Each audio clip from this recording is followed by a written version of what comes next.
Bob Mwiti is the Managing Director of the Kenya Airlift Program. He's in the studio. Good morning, Bob.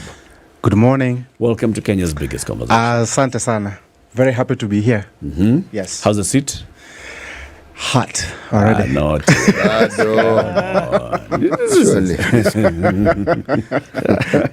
It's a hot seat of the Situation Room. Good to have you on the seat. You'll tell us what the Kenya Airlift Program is all about. But first, hear the day's proverb. City? Yes, our proverbs for the whole of this week come from the country. It's written Lesotho, but pronounced Lesotho. Why? I do not know. 2 wives, 2 pots of poison. 2 wives, 2 pots of poison. 2 wives, 2 pots Yes. of poison. Now, that's not the first line of a paragraph. That's it. That's it. That's the proverb. Wow. That's it. That's a tough one. I think what it means is maybe if you have more than one thing that you are working on, it gives you maybe more problems or more challenges rather than just having just one. Yeah, that's my thinking. More money, more problems. Probably. Okay. It's a good interpretation. City, what do you make of it? Well, this one, the reason why I chose it was also it puzzled me as well. Okay? You can take the literal meaning, and the literal meaning will be daunting. The likelihood of dying fast. I'm pausing deliberately. It's a dramatic pause.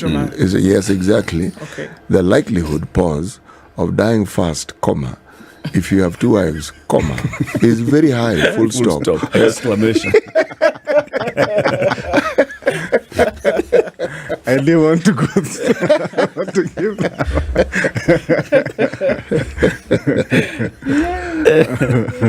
Bob, what is the Kenya Airlift Program? The Kenya Airlift Program is an initiative that we help bright Kenyan students pursue graduate studies abroad, mostly in the US, although recently we just started piloting Canada. Yes, so we take mostly STEM students who are interested in STEM designated programs.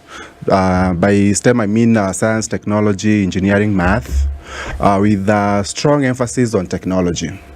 So we started the program in 2018, and I started this initiative out of my own challenges of going to the US. In fact, actually, I've been in the US for the last 14 years. I went in 2009. And I went there as a master's student, and that whole journey of going to the US actually was very challenging for me, because one of the things that I found challenging was issues to do with visas. In fact, I was denied visa 4 times before I got there. And of course, also finding a school and finding funding, because as a master's student, especially in the US, it costs you about almost 5 million Kenya shillings. And not many Kenyan or Africans are able to get that kind of money. And once I got there in the US as a student and also trying to, transition into corporate world, I also found challenges, because when you go to the US as a student, you really have to figure out how do you transition from being on a student visa and actually working there, if you really want to work there. And that's a challenge for a lot of Africans. We find a lot of, in fact, actually quite a huge number of Africans, actually, they go to the US, they are somehow not able to figure out how to transition, and they are not now able to even get the right working documents to live and work in the US. And you find we have at least that % of our people without the right documents to live and work there after they are done with school. And these are some of the things that actually we never really talk about. It's a big problem, but no one really talks about, when people are back here, mostly, for example, young people, they want just to go and study abroad. They don't really know what really happens on the other side. They just want to go. Whether they have school fees, whether they don't have school fees, they just want to go to the embassy, get the visa and just go. They think that once you land there, probably maybe, you won't have any problems. But that's not really the case. And out of all the challenges that I had faced, I felt like there needed to be a way of really helping, bright Kenyan students to be able to navigate through this whole process. And they don't have to worry about where they're going to get the 5 million to study. Also, that process of, let's say, for example, even if you get a scholarship on the other side, that process of actually going to the US requires money. I mean, from here until you land, you need money for the visa. You need money for something called service fee. You need money for the air tickets. Right now, as of last night, actually, we are booking some of the students who are leaving next month. The tickets are going for about $1,600, just one way. So you have to figure out where to get that money. Once you get admitted to a school, before you go there, you're going to probably have to go through some immunizations. You have to find that money. Also, when you get there, where are you going to stay? How are you going to get from the airport to the school? Where are you going to stay? So all those challenges, I had to come up with a solution for that. And that's really how the Kenya Lift program was born. So what exactly do you do? Because you said you help students. Yes. So we normally finance the students' relocation, tuition, and living expenses.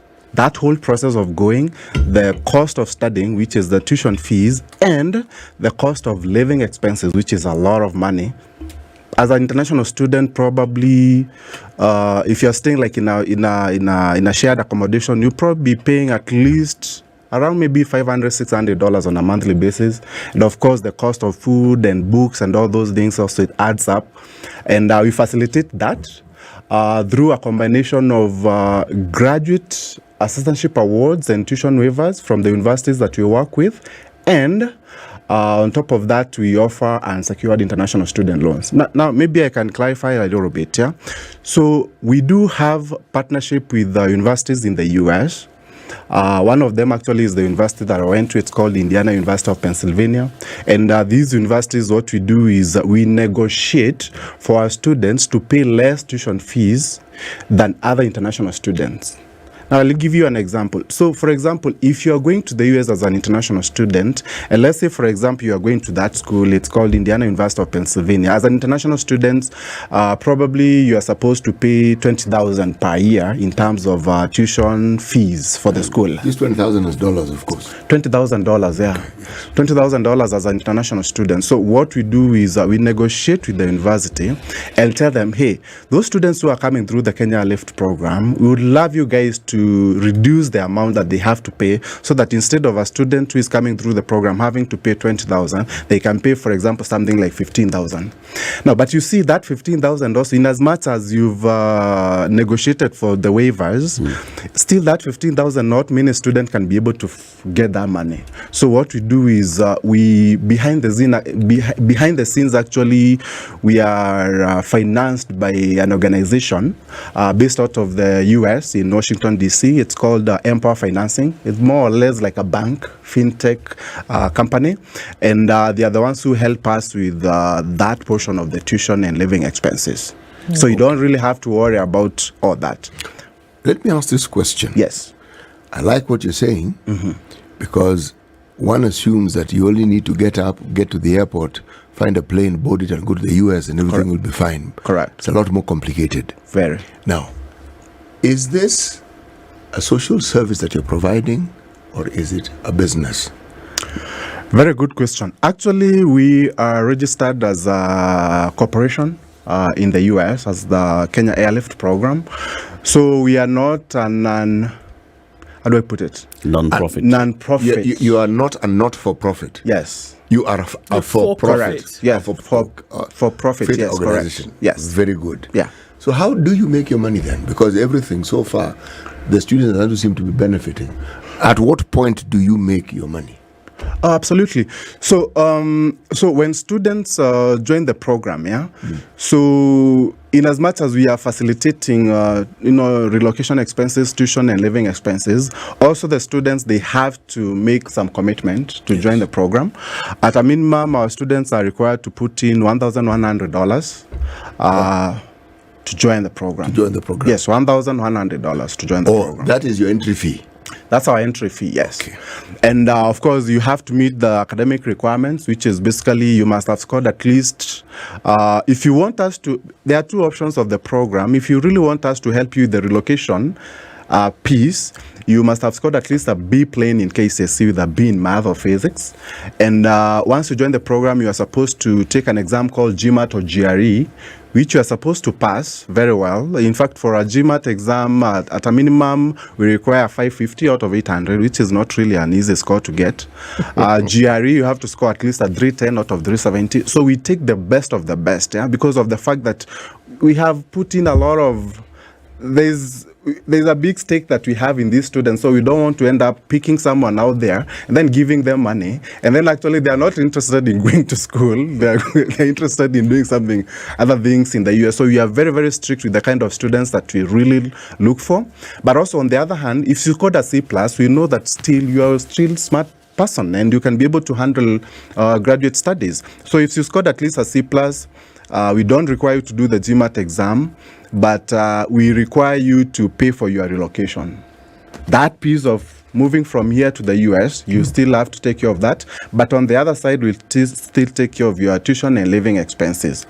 Now, additionally, what we do is we offer career support for our students because, like I said, when I graduated from school in the US, I was finding it very challenging for me actually to get into the corporate world.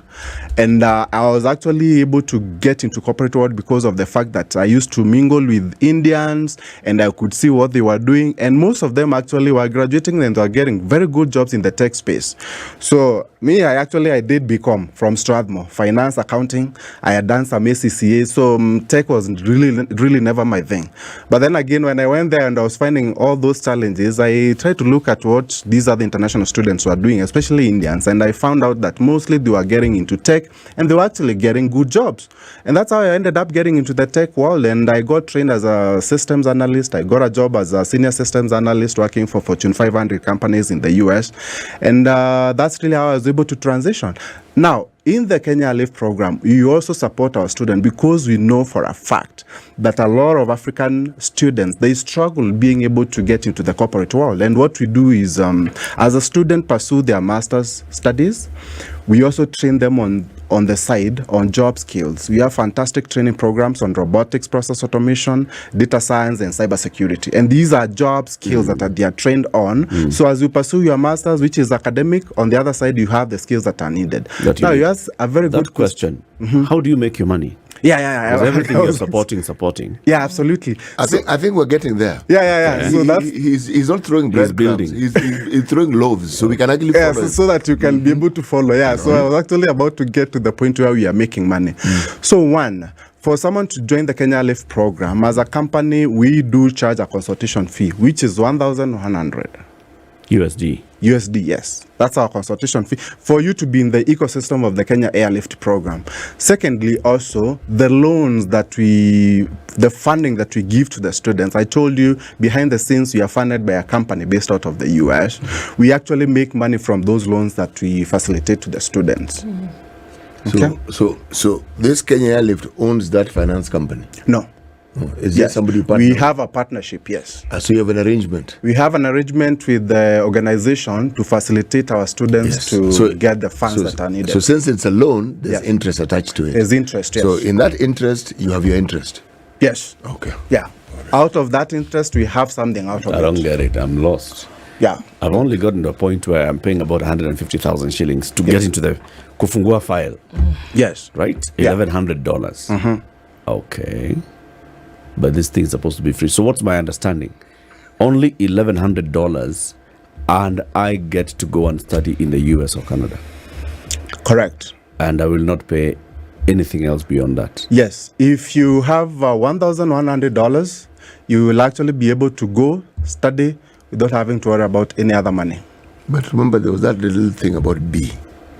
You need to get a mean score of B, and you need this subject called maths and physics. Yeah. They don't want to know whether they taught it in your school or not, but you need as long as you've got good scores in math, physics, you need that, and overall B and above. Yes. Overall B and above, at least a B in math or physics in KCSE. Right. Plus, once you get into the program, you need to pass that GMAT exam. But why maths and Or physics? GRE. Why maths and physics? I'm Why? still lost before you go into the why. Okay, sorry. So at what point do you make the money? At what point do you make money off me?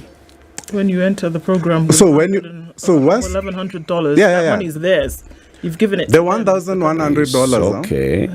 That's- How much will it cost you to actually facilitate me to move from here, to do all those things, to go to America, See, there's a to loan. go through school? Loan. Loan to me or loan to you? Loan to you as a student. So we give you as a loan So for the relocation, tuition, and living expenses. okay. Yes. When do I start repaying this loan? So the arrangements that we have with our financing partner is that once you graduate from school, 6 months after graduation, you start repaying the loan, and you pay this loan for the next 10 years. Okay. Yes. But I have to say something. You don't have to be in the US for you to repay the loan. You can come back here. You can go whichever other country, but you don't have to repay the loan. I mean, you don't have to repay the loan, while you're in the US. You must repay the loan from wherever you From wherever you are, yes. Okay. So there are many people who want to go outside of the country to further their studies or do other things. And obviously, one of the conversations that we're having today is about the folks from Wasingishu County who went to Finland. Yes. And seem to be stuck. Correct. Because certain things are not happening. Something similar to what you're doing happened with them. Why and how would this have happened, and how then is it able to be avoided? Because now they're stuck in a certain situation, obviously, and there are people passing the blame, passing the buck back and forth. And who's to say that these programs that would essentially be taking young people out of the country will guarantee that they get their education and then they're free for what they may or may not have paid? Is it similar to what you do? Yes, actually, I've had a chance since I came. I've been around for the last 3 months from the US, and I started hearing about the Wasingishu issue. From what I know, I had some discussions with the Deputy Governor, Honorable Engineer John Bororot.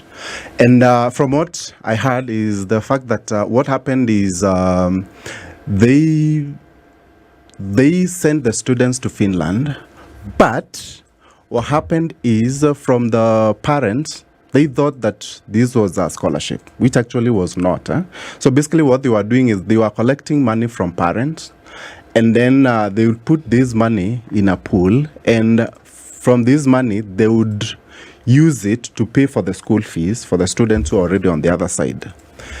Now, the problem here was when the students were going to the embassy to seek the visa to go to Finland, the assumption was, and the documents that were being presented to the embassy was that this program was a scholarship, and it was a scholarship from the county that is facilitating the students to go and study, without actually specifying that, the students have contributed the money and all that.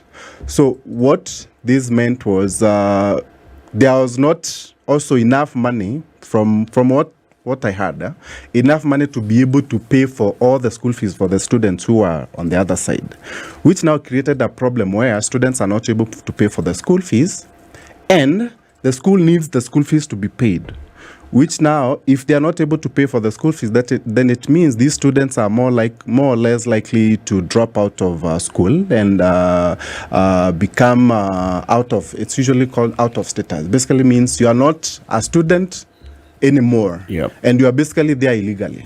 And the only thing that the school can do is basically report you to the immigration, and the immigration, they start the processing of deporting you back home. So that's really the situation that is facing most of the students who are in that program. And I feel like it was a very good, great idea for them to actually come up with something like that. But the problem was really the execution of especially to do with financing, because even the schools themselves, as an international student, for example, even with the US, you are required to show that you have funding. By the time you get that visa, you have to show that you have financing for a whole year, which basically, especially for the US, most of the schools actually, you are required to show at least that $1,000, which is around at least 4 million something. So in fact, actually, for the Wasingishu issue, what they were trying to do is to avoid students having to present bank statements to the embassy because they don't have that money. They don't have the 4 million in their bank statement. So they came up with this innovative way of actually saying it's a scholarship so that now they can be given visas. But then again, they didn't ask themselves whether there is that money actually to be able to pay on the other hand, because I heard also some of the expectation that they had was that the students would go there and actually work and be able to pay for the school fees, which actually I found it not very well thought, because even for the US, for example, our students, you can imagine these students are supposed to pay around $30,000 for a whole year, even though they are allowed to work by the US government while they are still in school. They can't really work full time. As an international student, you're only allowed to work 20 hours a week in the US, and you're only allowed to work on campus, not off campus. And you can imagine, what kind of jobs do you get on campus? It's basically, I used to work there also when I was a student. It's basically cleaning the bathrooms, cooking pizza, those kind of jobs. Maybe the best job that you can have is maybe working in a library, that kind of job. And that job will pay you basically a minimum wage. Mm-hmm. So if you are working 20 hours and you are getting paid, let's say, for example, in the US, where I live in Florida, our minimum state pay is around $8 an hour. And you are working 20 hours a week. That's how much? $160? And you are telling these students will go actually and be able to pay their school fees with $160 a week. They still have to have money for their own, living expenses, So that's where I felt that that's really where they didn't really think about very keenly, because that's really, and that's the core. I mean, if you don't have funding, that's why the questions that's the only way that you can be able, if you have funding, that's the only way we'd like to understand. Even the program that you're running, we'd like to understand it a bit more as well, and see where are the strengths, where are the likely weaknesses and gaps, absolutely, and how are you addressing them. But let's take a break at 27 minutes to 9. Bob Mwiti is the MD of the Kenya Airlift Program. His organization helps to organize airlifting of students from Kenya to the US and to Canada. So Bob, you said what someone just needs to do is, number one, get the grades. Have a mean grade of B and above. Correct. And make sure that you've gotten at least a B and above in math and physics. And then they apply to by paying $1,100. Correct. Is this refundable or is it not?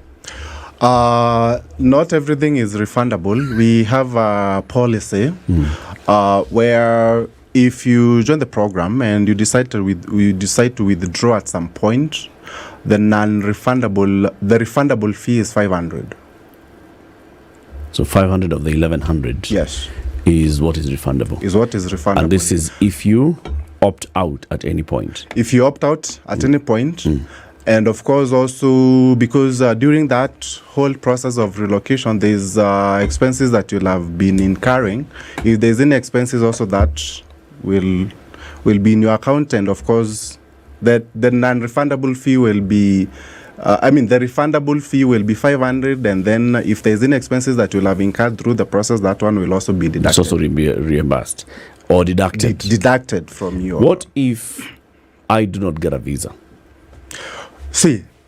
You see, this whole process of airlifting students, there is aspects of that process that actually you have no control of.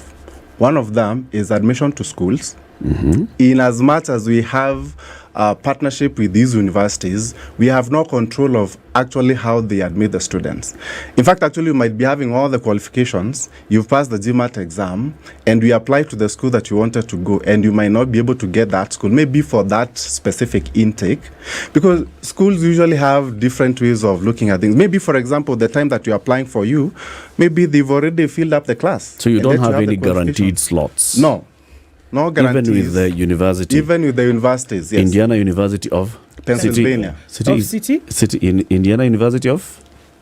Pennsylvania. I need to say it slowly. So you don't have any guaranteed slots? No. With any of your partner universities? Yes, no. And it's usually like that. It is a bahati nasibu. I don't want to say No, but not patapotea. really. I don't understand. So what's the partnership about then?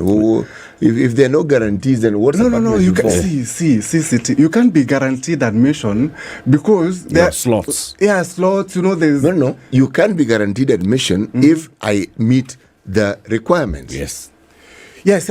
See, the thing is, in fact, actually, even when I say you are not guaranteed, it doesn't mean like we have students who like it's very hard for you actually not to get admission because once you get into the program also, because it's not just that university, actually you have around 10 universities, we have our team that looks at the specific requirements from specific programs within that university. Maybe your background, let's say for example, you want to do Master of Science in Cybersecurity. This university is asking, maybe you have to have some Python background, you've done Python programming.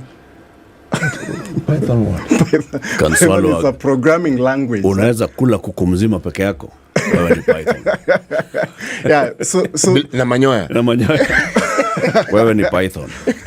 yeah, so there's those specific requirements. In as much as the university also, we have an MOU, yeah? So if you don't have maybe that kind of background, you can't get into, most likely you won't be able to get into that school because it's competitive. You know, my thinking is limited in this sense.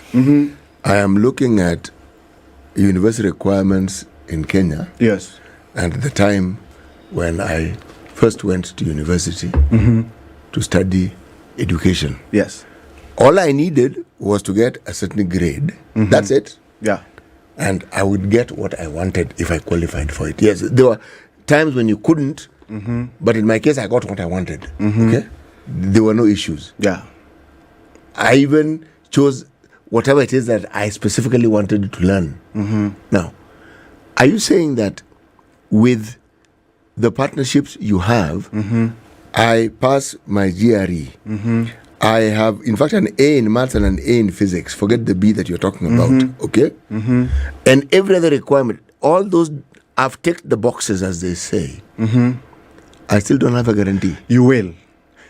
So you see, when we onboard students into the program, those are some of the things, because actually we are certified by an organization, an agency called the American International Recruitment Council, and we actually have to have those disclaimers that in as much as you have every qualification, you are not guaranteed admission to universities, because that's the decision of the university, not us. The universities, they are the ones who make that decision. Yeah, they are the ones who make that decision. So you can't make that decision on their behalf. Yeah, so basically our work is to basically make sure that you have the right qualifications.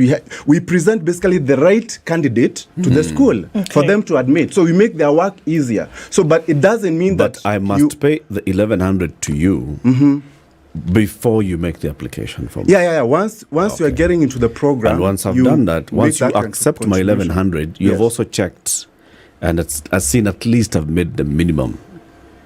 Yes, you are checking. Yeah. We scrutinize once you submit your application. If I don't get everything. admission, do I get my money back? So that's why you say only 500 comes back. You see, we usually really don't have students who entirely are not able to get into a school, because, like I said, it's not just one school. There's different schools. For example, you may want to get into a program, and that program you're not admitted, but you actually apply to up to 3 programs for you. Okay. So you still have a chance of being get admitted. one at least. Yeah. You still get.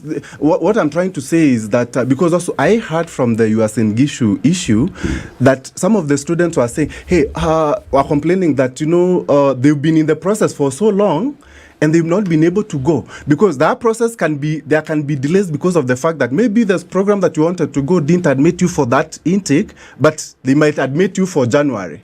So, now your process will take a little bit longer. We have students who take actually even more than a year. That whole process of going to the US through a program, it takes a year on average. So, in this case, for the Wasun Gishu thing, which is what we're focusing on at this point, yes, there would have been no indication from what you're saying that there was something afoot, because it is normal, according to you, to wait for some time before you get your admission.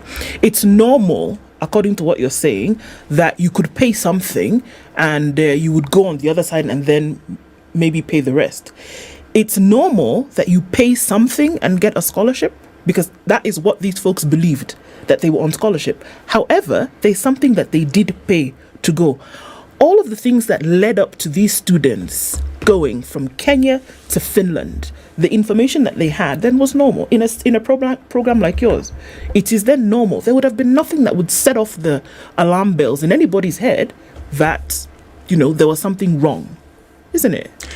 Yes, you see, key thing here is to really let the students know upfront how exactly this whole process works. Because one thing that I've noticed also, even with us, we normally get people calling and saying, oh, you know what, I saw about Kenya Live program. I would like to know what the scholarship is all about. Did you hear? Scholarship. But if you look closely, it's actually not really a scholarship. We are basically facilitating, helping out with the funding. Just because we are giving you, for example, the tuition and living expenses funding, it doesn't mean actually this is a scholarship. And even, I think, for the Uasin Gishu case, the problem was the parents were meant to believe that it's a scholarship. How can it be a scholarship when you're actually footing at least 1 million? Because for them, they were actually supposed to pay for the school fees. And at a minimum, they were paying at least $1 million plus. So how can it be a scholarship when you are paying $1 million plus, So maybe the communication to the student was the one that was off. No, yes and no. There's something about Kenyans and education for their children. There's something about Kenyans and education abroad. Yes. Now, the believability factor is profound. Anything that seems to promise a parent that the child would have a better chance of getting a better career and earning better money is something that parents approach almost by faith. Correct. So the details that we're talking about here, so long as it meets the criteria in their head and they're satisfied, in fact, it's a low threshold. People, it's easy to convince. That's number one. Number two, depending on who is telling them. If you listen, this was Singishu case. The number of people who are involved in this and the names which keep popping up, the believability factor was high. Correct. Because if so-and-so is involved and so-and-so is involved, this thing is kind of like a government and a county thing. So why can it... You see, it went wrong when it went wrong. That's when you started realizing, goodness, something isn't quite right. Correct. This isn't the first time. There are many, many instances that we've read of. I've even encountered people like that because I was once a teacher. Yes. People who come and say, this is what we want to do for you. This is what we're hoping we'll do for the students.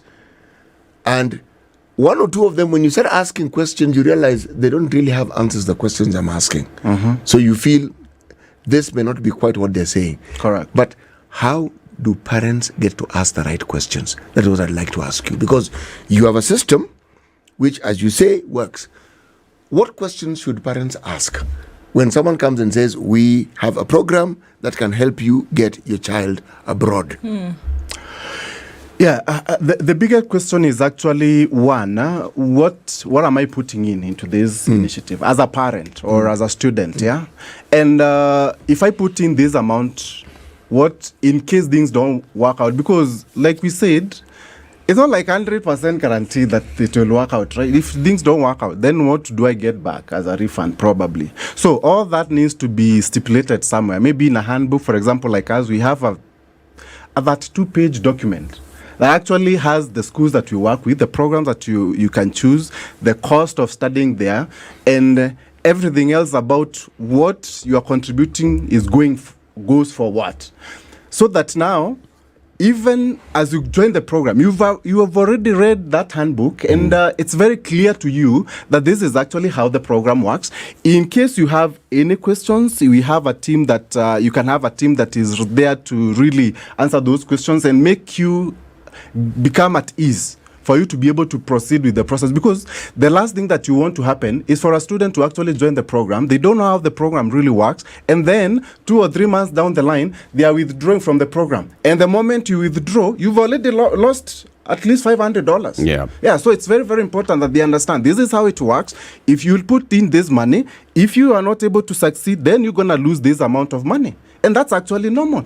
As long as it's put in a document that actually tells the student and the parent that this is how actually everything works.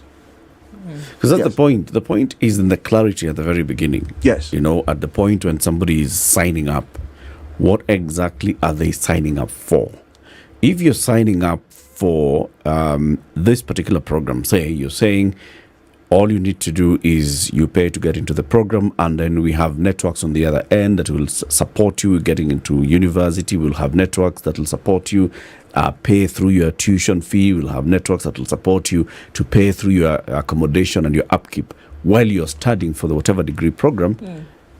It needs to be very clear in black and white. Very clear. And it also needs to be very clear that I am getting into this, it's a loan that I'm taking. Correct. And this is the interest. Correct. And these are the payment terms. Yes. And at what point do I lose? At what point do I gain? Correct. This information always seems to be, what is up in the air. So, for instance, in the case of your program, when you've paid somebody has paid you 1,100, and you've helped them, let's say, secure that intake into a university. What are you using to prove that they'll be able to pay? All right. So because the university requires proof yes, that you will be able to pay. Yes. The embassy requires proof that you have somewhere that you're going to stay, that you are going to be able to pay for your tuition. Yes. So what are you giving me? And not just, you see, the problem that we normally have with a lot of our African students, they think just giving the documents is proof. Even to this, you find, I'll give you an example. Mostly, you'll find a student will go and pick a bank statement from someone and they claim they are an uncle, yet they don't have the actual funding. Yep. They just get a bank statement, they present to the school issues them with the immigration document called I-20, and this is the document that you take to the embassy. Yep. And the embassy at that point also will ask you, how are you funding your education? And then the student will say, oh, I have my uncle who is paying for me. Some bank statement from somewhere, River Road or I don't know where. And they present that. Maybe if they are good enough and they're able to convince the visa officer, they'll get the visa. But guess what? They don't have the actual funding. They basically presented the documents. And actually, even for this Uasin Gishu case, I think also this is, to some extent, this is what was happening. Because the county government was gave the students a document that they were presenting to the embassy purporting it's a scholarship, and it was not. But they didn't have, even though they were collecting the money, actually they didn't have the money full. They didn't have everything sorted out in terms of how they were going to fund the students. Now, in our case, we have to make sure that these students are actually approved for a student loan to go and study. You cannot leave the country without that. And in fact, actually, those documents, the loan document that says you've been approved, let's say, for example, for $30,000, that loan document is the one that we send to the school. The school confirms, certifies, and confirms from our lending company, the one that actually gives us the money. There's partnership with that company as well. So what's this company? What's the company? It's called Empower Financing. That's the guys that fund us behind the scenes. So the documents are sent to they're given to the student, and the student sends to the school, and the school confirms that loan has actually been approved for that student. But the thing that Empower Financing requires for it to advance this loan is some sort of guarantee that will get its money back. Right? It's a financial institution. If it's a commercial bank, if it's a microfinance, whatever, if it's an US SACCO, whatever it is, for it to advance a loan through, Kenya Airlift program, and then it comes into Eric Latif, they have to have some guarantee that Eric Latif is actually going to repay. Yes, you see, when that process of applying for the facility to go and study, which is you who's doing, which is us as the Kenya Airlift program, yes, we also engage the students, in terms of the application process, and because there are some things that, for example, there will be required by the lender for us to be able to submit a successful application. For example, where you live, your details about here, because they need all that, because this loan is unsecured. You are not presenting any collateral, like what do you call it? Easy logbook and things like those. Nothing. Basically, what they look at when it comes to underwriting for that loan is that you are brilliant, you're good. Chances of you succeeding are high. And for them to be able to make that judgment, one, you must be going to a school that is supported by this company, Empower Financing, for example. This is not just any school. It's actually some of the good state universities. Secondly, you are going to study a program that is marketable. And I told you, as we mostly specialize on STEM designated programs, mostly technology, they know that, for example, if you are going to do Master of Science in Data Science, chances of succeeding, they are high. I mean, that's how they look at things. Yeah. You may succeed, you may not, right? Again, you know, who knows whether you might get a job or you might not get a job, but that's really what they look at. So by the time they are approving you, you actually have everything that they are looking for, and you agree that, of course, you're going to repay the loan, you agree to the interest rates and all those things. So, then they give you the approval. So, Bob, let me just confirm something. Yes. So essentially what we're saying here is that this student already has met the mark because they've done well in school. That has nothing to do with you. Yes. Right? Yeah. They've applied for a marketable course. Again, another thing that has nothing to do with you. Right? They've been accepted by the university to go to this school. Correct. Again, something else that has nothing to do with you. Yes. They're, however, going to pay you an amount of money to then operate within an ecosystem, which the only thing then you're doing for them is to get them a loan to pay for their school fees, which they have to pay back. Is there anything else? Well, very good. Remember I said that our program, for us, is not really just a matter of just sending students to the US to study. We've known, having personally been a student, I know the challenges that students actually face during this whole process. One of them, actually figuring out even the course that you are going to study, you need experts. We have a team of career advisory that actually says to the students, gets to understand the students' background and advises students for the program that best fits their needs and the requirements from the school. That's why they come into the picture, because I said, you know, it's not guaranteed to get admission, but if you have a team that understands exactly what is needed by the schools, and in your best interest also, they want you to succeed, then it becomes more easy for you actually to get admission. Secondly, for us actually, I said we also do training programs on job skills. This is huge. This is a big deal, actually, because Sound like Trump. This is huge. for real, because I'm saying this out of my own experience, having been a student in the US. It's very, very hard for you to transition. Let me ask in you a corporate. final question. Yes. Bob. Are you registered in Kenya? Yeah, we are registered in As a Kenya, and what? we are registered in the US as a company. In the US as a C Corp. Here in Kenya, we just got registered as a limited liability company. Okay. Yes. Who are how many directors are there? 2 directors. What are you registered as? As a financial institution, as an education program? What are you? Education and technology consulting company. Okay. Yes. So it's a consulting. On this end, you're a consulting company. And in the US as well. In the US, you are also a consulting Yes, company. we are also a consulting company. Okay. Yes. But you're connecting me to a lender. We are connecting you to the lender. We are connecting you to the schools. We are basically connecting you also to the companies that can be able to potentially also hire you. Because what we are doing is we are helping you and training you on job skills so that you can be marketable once you are done with school. Okay. Yeah. Bob, we thank you very much for joining us today. No problem. Thank you very much. Yeah. Bob Mwiti is the managing director of the Kenya Airlift program. We've been talking about students going to study abroad in the US and Canada. This is the Situation Room, the only way to start your day.